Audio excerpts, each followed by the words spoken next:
மனித உரிமைகள் மீட்புக்காக செய்திகள் வாசிப்பது நிலா. தில்லியில் செங்கோட்டை அருகே கார் குண்டுவெடிப்பு சம்பவத்தால் பரபரப்பு ஏற்பட்டது.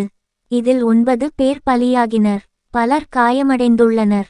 பாதுகாப்பு மிக்க டில்லி செங்கோட்டை மெட்ரோ ஸ்டேஷனின் முதலாவது நுழைவு வாயில் அருகே இந்த சம்பவம் நிகழ்ந்தது. இதில் அருகில் இருந்த 13 வாகனங்கள் எரிந்து நாசமாகின. இச்சம்பவத்தில் 9 பேர் பலியாகி உள்ளனர், பலர் காயமடைந்துள்ளனர். காயமடைந்தவர்கள் தில்லியில் உள்ள லோக்நாயக் ஜெய்பிரகாஷ் நாராயண் மருத்துவமனையில் அனுமதிக்கப்பட்டுள்ளனர். சென்னை மாநகராட்சி கவுன்சிலர் அலுவலகத்தில் நாட்டு வெடிகுண்டு வீசப்பட்டதால் பரபரப்பு ஏற்பட்டுள்ளது. சென்னை கண்ணகி நகர் 8வது குறுக்கு தெருவில் மாநகராட்சி அலுவலகம் உள்ளது. இங்கு வார்டு கவுன்சிலர் அலுவலகம், இசேவை மையம் உள்ளிட்டவை அமைந்துள்ளன. இந்த வார்டு கவுன்சிலராக அதிமுகவை சேர்ந்த அஸ்வினி கருணா உள்ளார்.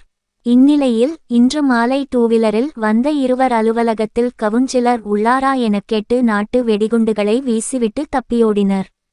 இதில் அங்கிருந்த புகைப்படங்கள் மற்றும் பொருட்கள் சேதம் அடைந்தன. வெடிகுண்டு வீசியதும் அங்கிருந்த மக்கள் அச்சத்துடன் வெளியேறினர். இது குறித்து போலீசார் விசாரித்து வருகின்றனர். திருத்தணியில் வீட்டின் முன் நிறுத்தியிருந்த காரை எடுக்க முயன்றபோது திடீரென தீப்பிடித்து எரிந்தது. திருத்தணி நகராட்சி குமரன் தெருவைச் சேர்ந்தவர் தினேஷ், 24, சூப்பர்வைசர். நேற்று தனக்கு சொந்தமான பியட் பாலியோ காரை வீட்டின் முன் நிறுத்தி வைத்திருந்தார்.